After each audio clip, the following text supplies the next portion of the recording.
কবর জিয়ারতের মধ্য দিয়ে আসন্ন জাতীয় সংসদ নির্বাচনের প্রচারণা শুরু করেছেন চাঁদপুর ২ আসনের দলীয় মনোনয়ন প্রত্যাশী এম.এ. শুক্কুর পাটোয়ারী। জুমার নামাজের পর মতলব উত্তর উপজেলার প্রয়াত বিএনপি নেতাদের কবর জিয়ারত করেন তিনি। এ সময় তিনি বলেন, তারা সন্ত্রাস বা চাঁদাবাজির রাজনীতি চান না, বরং শান্তির রাজনীতি চান। দেশের মানুষ যেন ভালো থাকতে পারে তেমন সরকার চান তারা। বিস্তারিত দেখুন শামীম মিয়াজের প্রতিবেদনে। চাঁদপুর জেলা বিএনপির সহসভাপতি ও মতলব দক্ষিণ উপজেলা পরিষদের সাবেক চেয়ারম্যান এম.এ. শুক্কুর পাটোয়ারীর সম্প্রতি মতলব উত্তর উপজেলার প্রয়াত বিএনপি নেতৃবৃন্দ ও পরাজিকান্দি বোরহান উদ্দিন ওয়েশির কবর জিয়ারত করে তার নির্বাচনী প্রচারণা শুরু করেছেন। কবর জিয়ারতের পর তিনি বলেন, তারা সন্ত্রাস, চাঁদাবাজ বা বিশৃঙ্খলার রাজনীতি চান না, তারা শান্তির রাজনীতি চান এবং এমন একটি সরকার চান যেখানে দেশের মানুষ ভালো থাকতে পারে। তিনি আরও বলেন, তাদের নেতা তারেক রহমান অত্যন্ত বিচক্ষণ এবং তিনি বাংলাদেশের মানুষের ভোটের অধিকার ফিরিয়ে আনতে কাজ করে যাচ্ছেন। আগামী জাতীয় সংসদ নির্বাচনে চাঁদপুর ২ আসন থেকে তিনি দলীয় মনোনয়ন প্রত্যাশা করেন।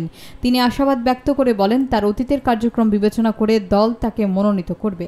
একই সাথে তিনি আনুষ্ঠানিকভাবে প্রচারণা শুরু করার কথা জানান এবং বলেন, নির্বাচন পর্যন্ত এই প্রচারণা চালিয়ে যাবেন। এই সময় তিনি বৃহত্তর মতলবের বিএনপির সভাপতি মরহুম গোলাম হোসেন, সাবেক সংস্থাপন প্রতিমন্ত্রী নুরুল হুদা, বৃহত্তর মতলব বিএনপির প্রতিষ্ঠাতা সভাপতি মরহুম আতিকুল্লাহ সরকার, বৃহত্তর মতলব বিএনপির সভাপতি মরহুম অ্যাডভোকেট কামরুল ইসলাম সরকার, সাবেক সাধারণ সম্পাদক আফজাল জাহান কামাল, মতলব উত্তর উপজেলা বিএনপির সাবেক সভাপতি মরহুম অ্যাডভোকেট ফজলুল হক সরকার হান্নান এবং উপজেলা বিএনপির সাবেক সভাপতি হোসানুল হক ফটিকের কবর জিয়ারত করেন।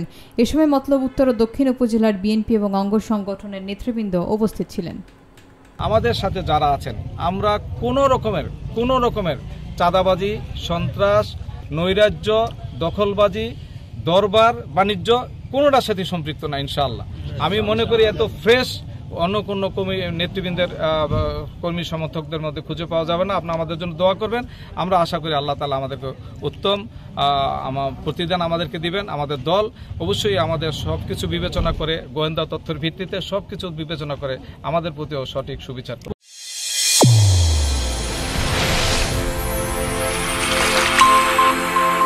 চ্যানেল A1 হৃদয়ের স্পন্দন।